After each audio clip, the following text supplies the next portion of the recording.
Hello, good evening. I am Dr. Sandeep Yadav, consultant neurosurgeon.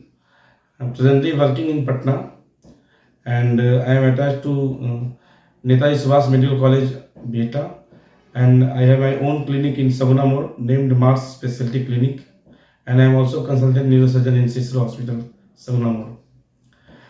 This video is public awareness video regarding epilepsy. Epilepsy मतलब मिर्गी, जिसको आम जनमानस चमकी या मिर्गी या दौरा आना के रूप में जानते हैं। पहली बात तो मैं ये बताना चाहूँगा कि जो मिर्गी की बीमारी है बहुत ही कॉमन है।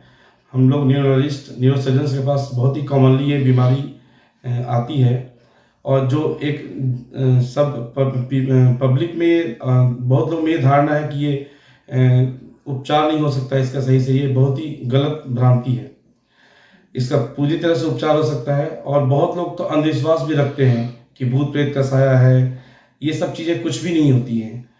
तो इसका इलाज हो सकता है और अवेयरनेस में तो मैं पेशेंट और उनके जो पेशेंट के घर के लोग हैं उनके द्वारा क्या किया जाना चाहिए पहले बताना चाहूँगा।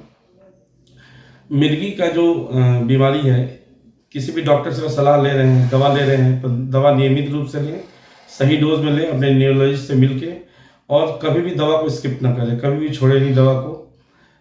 फिर दौरा आने के समय ये है कि घर के लोग, दौरा अगर आया हुआ है तो उस समय पेशेंट के हाथ में कोई नुकीली सामान या कोई भी चीज़ ना दें, उनको तुरंत अलग किसी भी लोग से दूर करके लेटाएं और मुंह को साइड में कर दें कि जिससे उनका जो सलाइवा सीक्रेट होता है वो सांस की नली में ना जाए।